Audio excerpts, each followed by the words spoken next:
राक्षस राज रावण बेहद विद्वान और अहंकारी था। रावण को अपनी शक्तियों और सोने की लंका पर बहुत ज़्यादा अभिमान था। शास्त्रों के अनुसार अश्विन मास के कृष्ण पक्ष के 10वीं तिथि को भगवान राम ने रावण का वध कर उनकी पत्नी सीता को उनके चंगुल से आज़ाद करवाया था। तभी से दशहरा बुराई पर अच्छाई की जीत का प्रतीक मानकर मनाया जा रहा है। इस दिन रावण सहित कुंभकर्ण और मेघनाद के पुतलों का दहन किया जाता है। दशहरे के ठीक 20 दिन बाद दिवाली का पर्व आता है।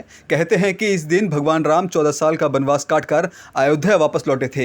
क्या आप जानते हैं कि रावण ने कितने विवाह किए थे और उनकी कितनी पत्नियां थी? वाल्मीकि की रामायण में रावण की पत्नी मंदोदरी का ही जिक्र मिलता है, लेकिन आपको जानकर हैरानी होगी कि रावण की 2 और पत्नियां भी थीं। आइए विजयदशमी के उत्सव पर आपको बताते हैं कि आखिर रावण की कितनी पत्नियां थीं और उसकी मौत के बाद पहली पत्नी मंदोदरी का क्या हुआ। रावण की पहली पत्नी का नाम मंदोदरी था। मंदोदरी राक्षस राज मायासुर की बेटी थी। इंद्रजीत, मेघनाद, मदोदर, प्रहस, विरूपक्ष, भीकमवीर मंदोदरी की ही संतान थी। वहीं रावण की दूसरी पत्नी का नाम धन्यमालिनी था।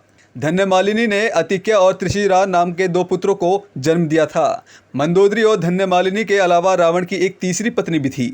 तीसरी पत्नी का नाम अज्ञात है, लेकिन प्रहस्ता, नारंगकता और देवता उसी की ही संतान थी। भगवान राम द्वारा रावण का वध किए जाने के बाद विभीषण लंका का राजा बन गया था। ऐसा कहते हैं कि रावण की मृत्यु के बाद विभीषण ने अपनी भाभी मंदोदरी से विवाह किया था। मंदोदरी के बारे में कहा जाता है कि वो एक ऐसी स्त्री थी जो अपने पति के प्रति समर्पण का भाव रखती थी। इसीलिए रावण की मृत्यु के बाद मंदोदरी ने विभीषण से विवाह का प्रस्ताव ठुकरा दिया था।